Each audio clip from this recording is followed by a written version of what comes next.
Long before science, statistics, and machines explained the world, people learned to live with uncertainty. Storms arrived without warning. Illness moved quietly from body to body. Crops failed, rivers flooded, fires spread. And in that uncertain world, humans did what humans have always done. They looked for something solid to trust, not ideas, not theories, objects. Small, ordinary, carefully held objects. A smooth stone carried in a pocket. A carved figure worn around the neck. A bundle of herbs tied above a doorway. A bead sewn into clothing. A key placed under a pillow.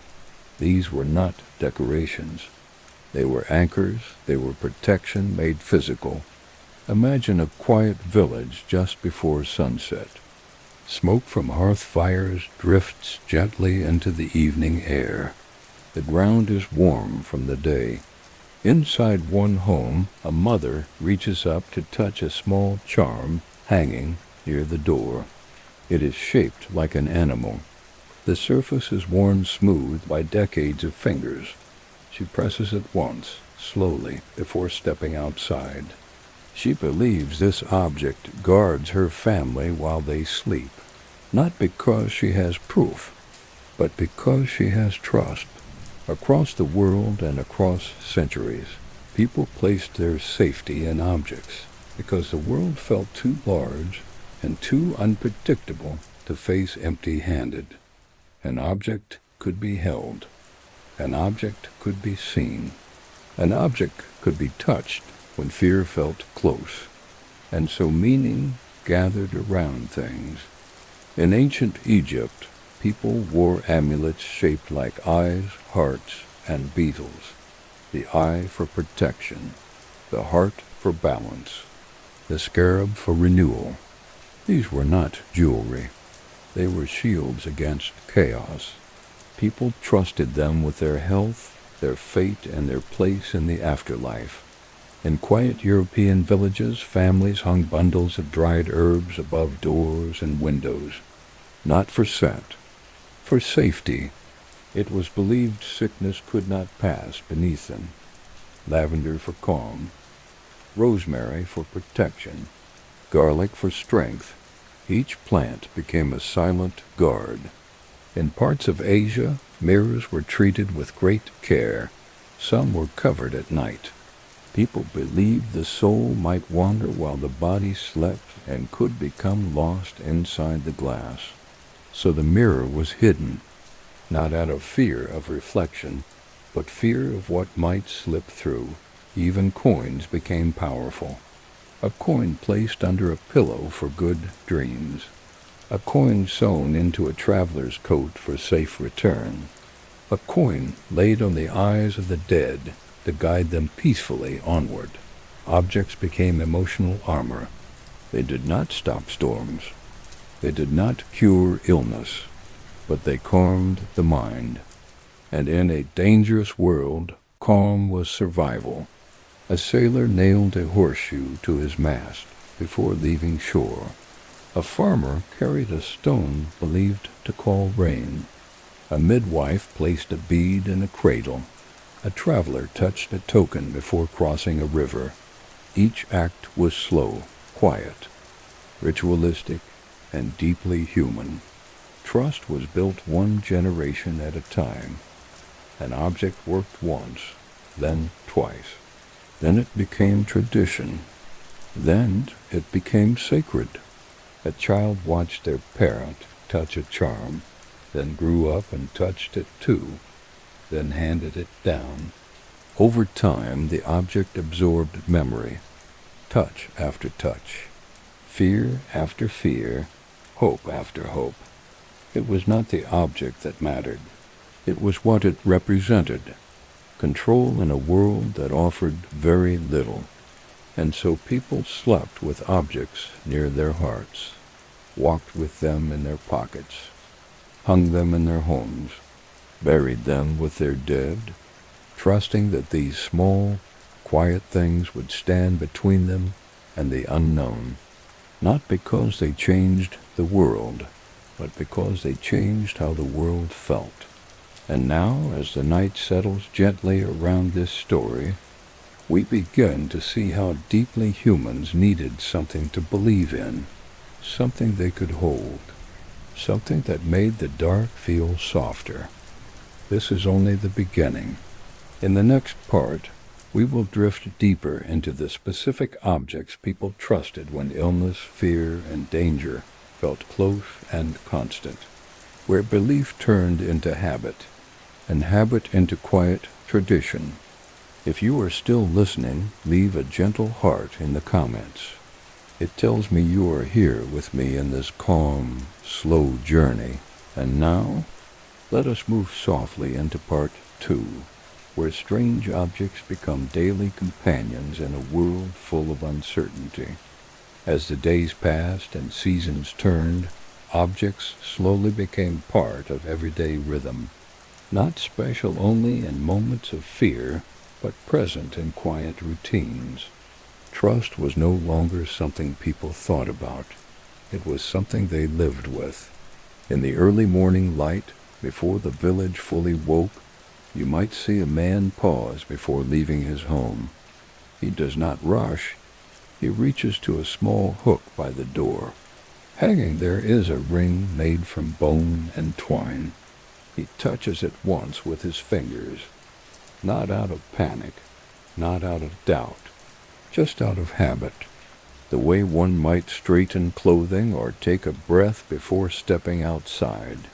Belief settles into the body like that, softly, gradually, until it feels as natural as walking. Across cultures, people trusted objects not only for protection, but for guidance. A stone kept near the hearth to bring good harvests. A shell placed by a sleeping child to bring peaceful dreams. A piece of wood carved with symbols to help travelers find the right path. These were not dramatic gestures. They were quiet ones, repeated daily, passed down silently. In ancient homes, shelves held more than tools and food. They held meaning. A cracked bowl kept, because it once saved a family from hunger. A faded ribbon tied around a post, because a grandmother said it kept storms away. A piece of iron set near the fire, because iron was believed to frighten away unseen danger. Each object carried a story. Each story became trust. In times of illness, trust became even more visible. A sick person lay quietly while someone placed a warm stone on their chest, or a carved figure beside their head, or a bundle of herbs under the bed. These actions did not cure disease, but they brought comfort. They made the sick feel watched over, not alone. And when someone feels protected, their body rests more easily. In traveling camps, people placed objects at the edges of their sleeping spaces. A stick carved with marks. A necklace hung from a branch. A small fire fed carefully through the night. These were boundaries, not walls, but signals. They told the mind, this space is safe. Objects helped people sleep. Objects helped people breathe. Objects helped people face tomorrow. Even tools took on trust. A hammer that never failed. A knife that always cut cleanly. A pot that never cracked. These were not just useful. They were loyal. People spoke to them, thanked them, treated them gently. Because in a hard world, anything reliable felt alive. Children learned early. They watched adults touch charms. They watched elders whisper to stones. They watched parents hang objects above doors.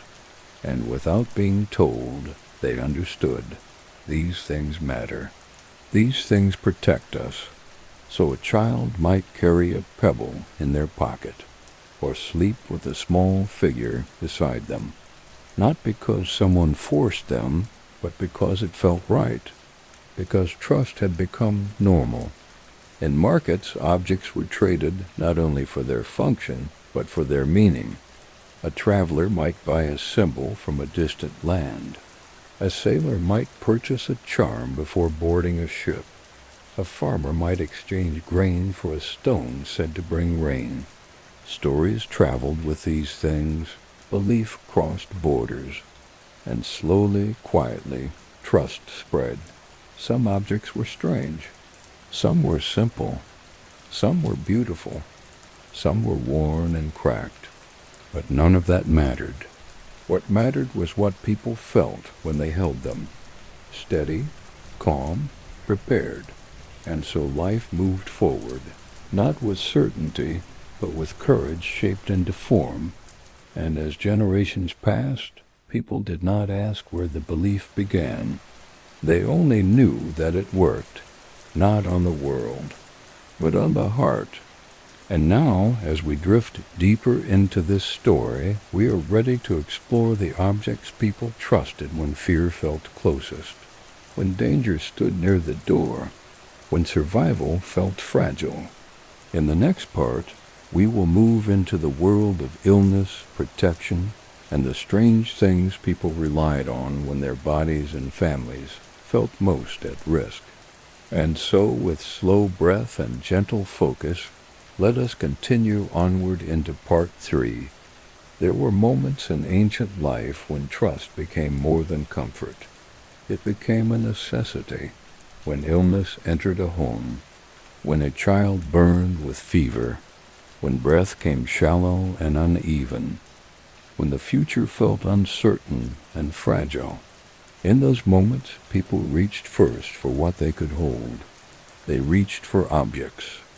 Inside a quiet room lit by firelight, a sick person lies wrapped in cloth. The air smells of smoke and herbs. Someone sits beside them through the night, slowly placing small objects near their body. A carved figure at the head, a warm stone at the chest, a bundle of dried leaves under the pillow. These are not random gestures. Each one carries meaning, memory, and belief. To the people of the past, illness was not only physical, it was spiritual, emotional, invisible.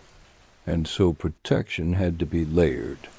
One object for the body, one for the soul, one for the unseen. In many cultures, small figures were placed near the sick, some shaped like animals, some shaped like humans, some abstract and smooth from years of touch. These figures were believed to watch over the ill, to stand guard while the body rested, to hold back what could not be seen. In parts of Africa, protective masks were kept in homes, not worn, but displayed. Their eyes carved wide, their expressions calm but firm. These masks were believed to frighten away illness, not by force, but by presence. They reminded the household that something stronger than fear was watching. In ancient China, jade was trusted deeply. People placed jade near the body of the sick because it was believed to absorb impurity. A smooth jade disc on the chest, a jade bead in the hand. Cool, heavy, steady. The stone did not speak, but it comforted. In Europe, people carried iron.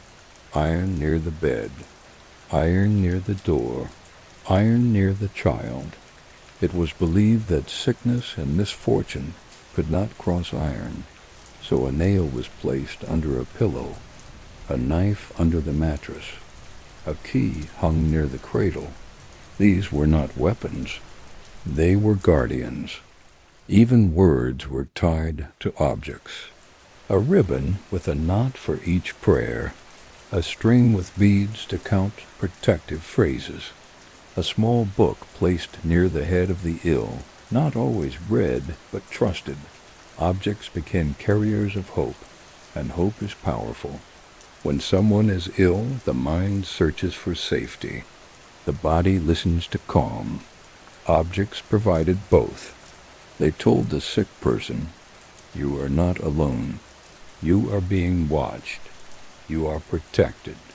And so the night passed slowly. Someone stayed awake. Someone kept the fire low. Someone listened to breath. Someone touched the objects now and then, renewing the trust. And in many cases the sick recovered, not because of the objects alone, but because rest, care, and belief worked together. When recovery happened, the object gained strength. It had worked, it had protected, it had stayed, so it was kept, passed on, trusted even more. And when death came instead, the object still mattered. It was placed with the body, set with the soul, trusted to guide, protect, and comfort beyond this world. Objects followed people everywhere, in life, in illness, in death. They crossed from room to room, from hand to hand, from generation to generation, and as time passed, people did not remember the first time the object was used. They only remembered that it had always been used, and that was enough. Now, as the firelight softens and the room grows quiet, we can feel how deeply people needed something to stand between them and fear. Something they could see, something they could hold, something that whispered, even in silence, that they were safe. And in the next part, we will move beyond illness and into the world of travel, danger, and the objects people trusted when they stepped into the unknown. Let us drift gently forward into Part 4, where the road opens, and small objects carry great courage. There was a moment in every journey when the familiar disappeared behind a traveler. The home faded. The hearth smoke thinned. The sounds of the village softened into memory. And ahead waited the open road, the river bend, the mountain pass, the forest path. That was when trust became something a person carried, not in words, in objects. Before leaving, a traveler prepared slowly, not just food and clothing, but meaning. A small token was chosen, something light, something worn, something that had already proven itself through time, a carved bead, a twisted ring of metal, a smooth piece of wood, a folded scrap of cloth from a loved one. These things were not heavy, but they felt powerful. They were reminders.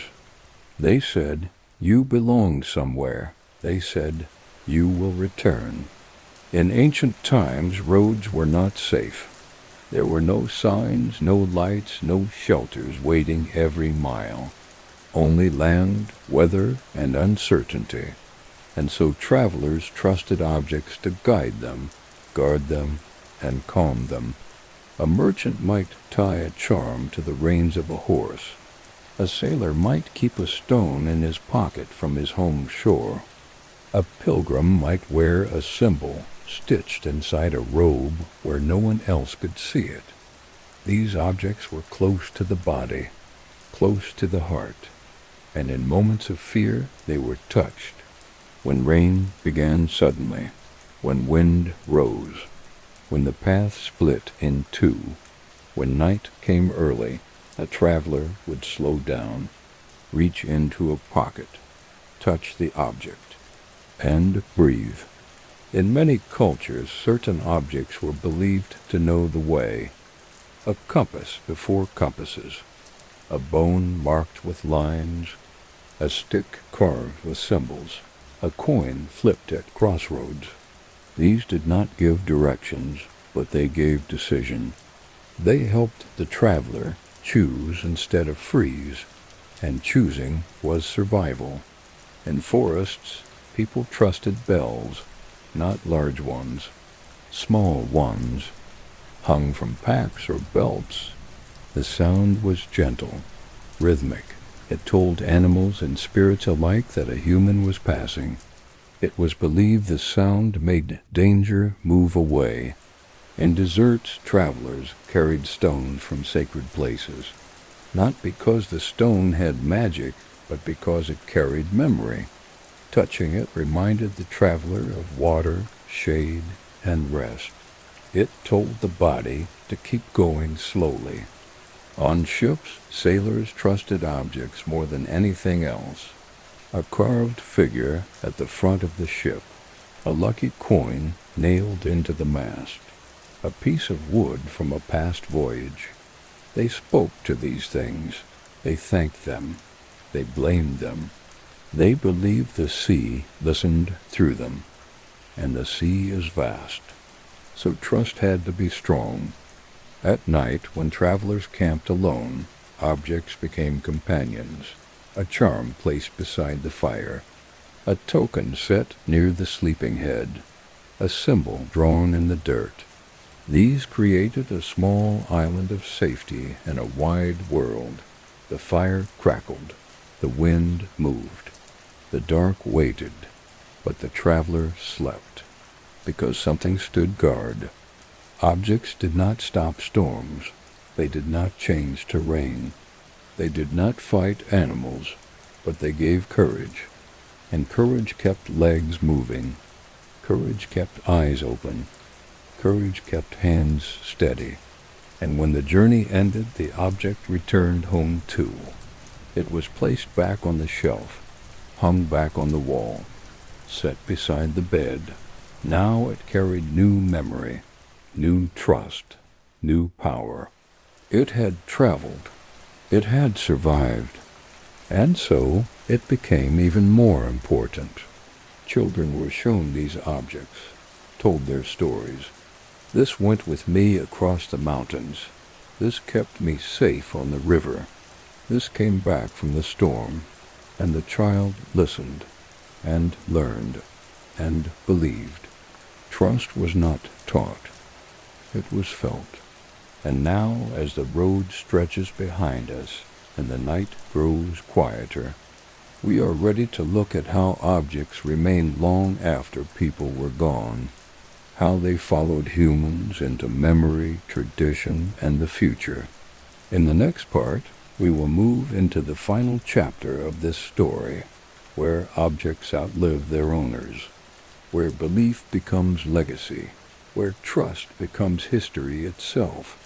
And so, with slow breath and gentle stillness, let us continue into Part 5.